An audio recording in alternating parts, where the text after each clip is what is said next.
साथियों, जैसा कि आप सभी वेटरन्स अच्छी तरह समझते हैं कि 1965 में भारत पाकिस्तान युद्ध हुआ था और उसके 60 वर्ष पूरे हो गए। यह डायमंड जुबली ईयर है, हीरक जयंती वर्ष है।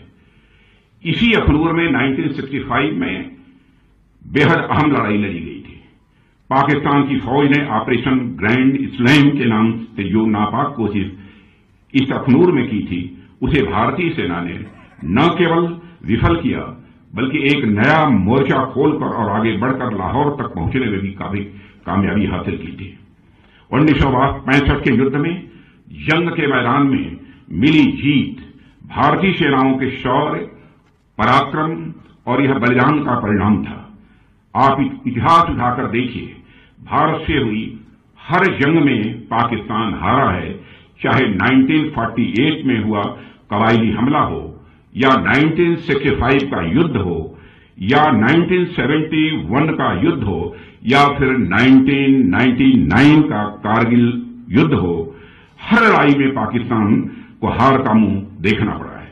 अवैध घुसपैठ और आतंकवाद को हवा देने का काम 1965 के जमाने से लगातार हमारा पड़ोसी देश करता चला आ रहा है। उसकी यही उम्मीद रही है कि जम्मू और कश्मीर में जो हमारे मुस्लिम आबादी के लोग हैं वह पाक फौज के साथ खड़े होंगे, लेकिन उनकी मुराद न पूरी हुई है और न कभी भी वह पूरी होने पाएगी, यह मैं पूरे विश्वास के साथ कह सकता हूं।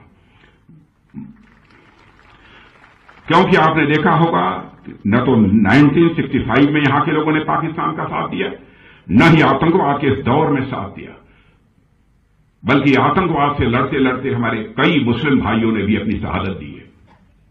मोहम्मद उस्मान को भी मैं नहीं भूल सकता। पहले ऐसे मुस्लिम व सैनिक थे जिन्होंने देश की सीमाओं की सुरक्षा के लिए अपना बलिदान दिया था।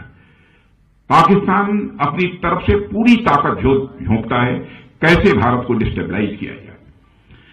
इसके बावजूद पाकिस्तान ने आज तक आतंकवाद का दामन नहीं छोड़ा है। आज भी 80% से अधिक आतंकवादी पाकिस्तान से ही भारत में आते हैं। सीमा पार से जारी आतंकवाद 1965 में ही समाप्त हो गया होता यदि तत्कालीन सरकार ने जंग के मैदान में मिली कई स्ट्रेटेजिक एडवांटेज को बातचीत की मेज पर स्ट्रेटेजिक एडवांटेज में न बदल दिया होता।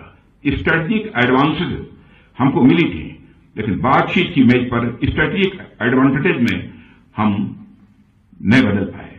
यह आरोप नहीं है, जो हुआ उसके पीछे उस समय उनकी कुछ सोच रही होगी, उसकी चर्चा मैं यहां पर नहीं करना चाहता।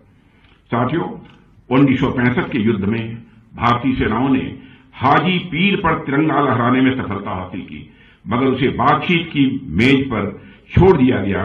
यदि न हुआ होता तो शायद आतंकवादियों की घुसपैठ के रास्ते उसी समय बंद हो गए होते, मैं ऐसा मानता हूं। इसकी शुरुआत हमने जम्मू और कश्मीर से धारा 377 समाप्त करके की है। इतिहास के उन पन्नों को नहीं पलटना चाहता हूं, मैं बस यही कहना चाहता हूं कि वो पुराने दिन अब चले गए। अब हमारी सरकार की सबसे बड़ी प्राथमिकता है कि हमें कश्मीर और देश के बाकी हिस्सों में जो भी थोड़ी बहुत दिलों की दूरियां रही होंगी उसको मिटा देना है। और मैं उमर अब्दुल्ला साहब जो यहां के मुख्यमंत्री हैं, मैं उनको बधाई देना चाहता हूं कि इस दिशा में उनके द्वारा कदम उठाए जा रहे हैं। सरकार में आने के बाद हम अपने प्रयासों को जमीनी धरातल पर लेकर आए हैं। इस हमारे लिए कश्मीर क्या है यह ज्यादा बतलाने की जरूरत नहीं है। अखनूर में वेटरन डे का मनाया जाना इस बात को साबित करता है कि हमारे दिल में जो स्थान दिल्ली का है वही स्थान अखनूर का है, वही स्थान यह कश्मीर का है।